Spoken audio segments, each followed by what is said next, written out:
anak-anak kelas 6, kembali bertemu lagi dengan Ibu Tuti. Ini adalah pertemuan kita yang kedua untuk pembelajaran bahasa Indonesia. Sebelum kamu belajar bahasa Indonesia, pastikan terlebih dahulu kamu sudah berdoa.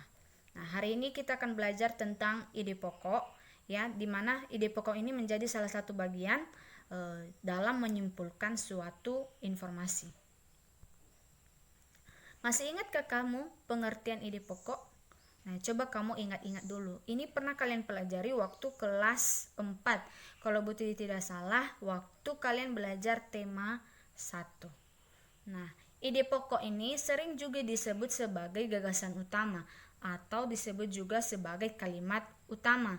Nah, ide pokok itu kalimat utama yang menjelaskan maksud atau isi dari keseluruhan paragraf.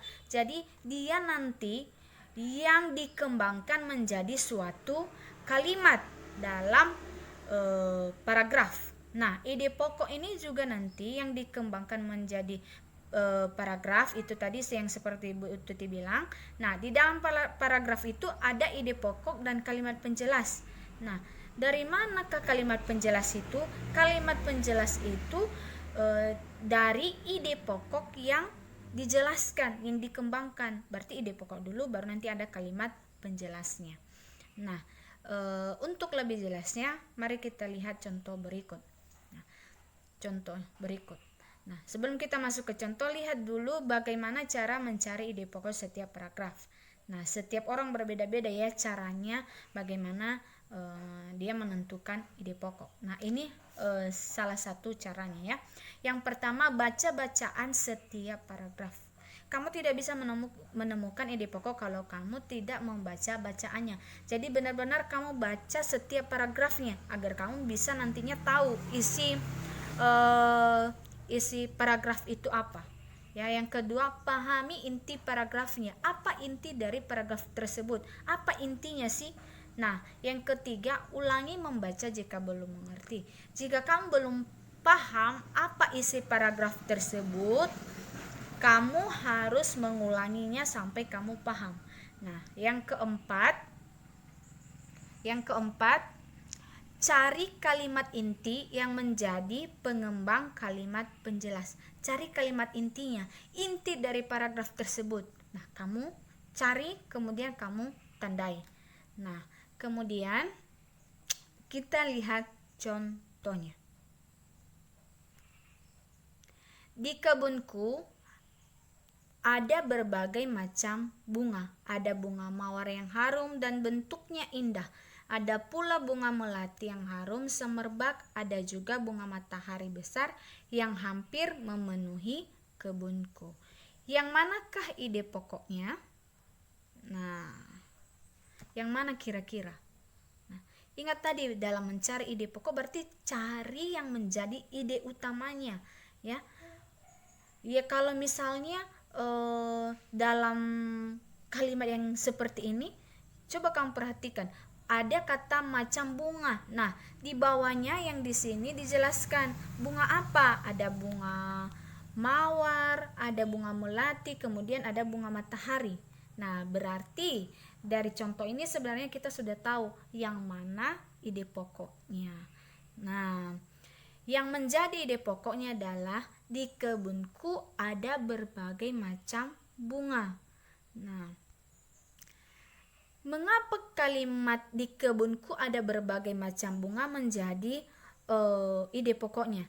Ya, karena kalimat yang ini menjelaskan kalimat selanjutnya, yaitu ada bunga mawar yang harum bentuknya, ada pula bunga melati yang harum, ada juga bunga matahari besar. Jadi pastikan ketika kamu menentukan ide pokoknya, ya, kamu sudah paham yang mana kira-kira kalimat penjelasnya. Ingat, kalimat penjelas itu berarti kalimat yang menjelaskan ide pokoknya.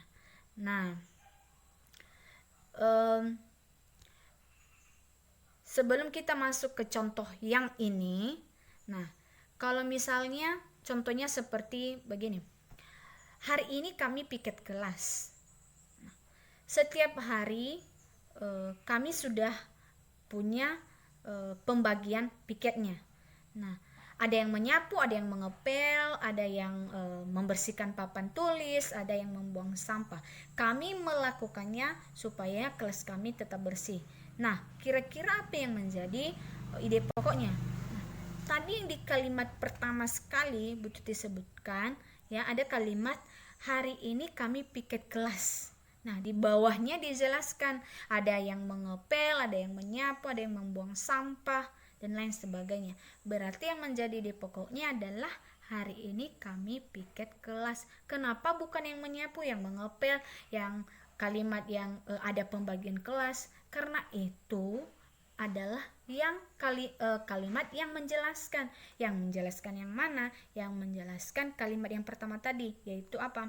Yaitu hari ini kami piket kelas. Ya, mari kita lihat contoh berikut. Ini adalah Bu Tuti ambil dari buku tematik. Ini salah satu isi laporan, ya, laporan pengamatan, ya. Nah, bacalah teks ini, ya.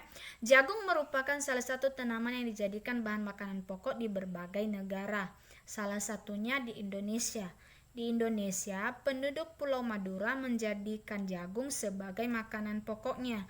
Jagung merupakan salah satu tanaman penghasil karbohidrat yang sangat diperlukan oleh tubuh.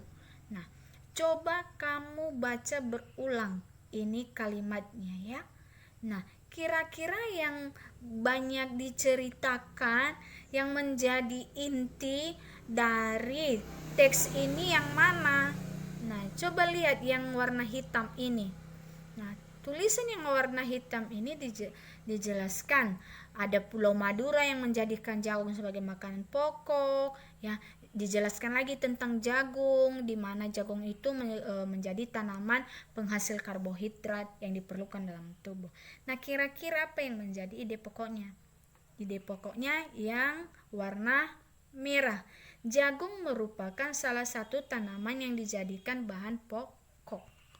Nah, mengapa ini dijadikan ide pokok? Kenapa bukan yang bagian bawahnya? Kenapa bukan yang Pulau Madura menjadikan ini jagung menghasilkan karbohidrat? Kenapa bukan itu?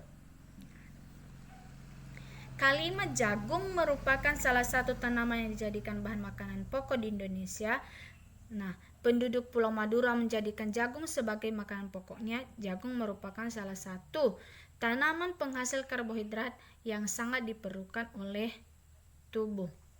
Oke, salah ini. Nah, kenapa kalimat ini? Nah, karena yang bawahnya ini yang nantinya menjelaskan tentang apa? Jagung sebagai bahan makanan pokok. Jagung sebagai bahan makanan pokok. Di mana kita tahu bahwa di bawahnya itu kalimat yang menjelaskan jagung bahan makanan pokok. Yang dari sini tadi, Pulau Madura menjadikan jagung. Kemudian ada nanti penjelasannya di bawah, jagung penghasil karbohidrat. Nah, itu saja penjelasan dari Bu Tuti. Kemudian kalau misalnya kalian masih belum mengerti, kalian boleh tanya-tanya, ya, melalui WA. Nah, apa yang akan kalian lakukan untuk selanjutnya? Tugas 2 di buku catatan. Jadi ini nanti kalian akan mengerjakannya di buku catatan, ya. Nah, tuliskan ide pokok dari setiap paragraf teks bacaan tema 1, halaman 2 sampai 3, bagaimana jagung berkembang biak. Jadi nanti ada satu teks tentang laporan pengamatan, nanti kamu cari satu-satu ide pokok dari tiap paragraf. Nah, di situ ada 5 paragraf, berarti 5 paragraf ada 5 ide pokok. Nah, nanti yang seperti ini, ya, ada paragraf 1, paragraf 2, paragraf 3, kemudian ada paragraf 4, kemudian paragraf 5, hanya sampai 5 saja. Ini nanti hasil laporan dari yang namanya ini di bawah, ya, nonik. Nah, itu saja, dan Tuhan akan senang. Selamat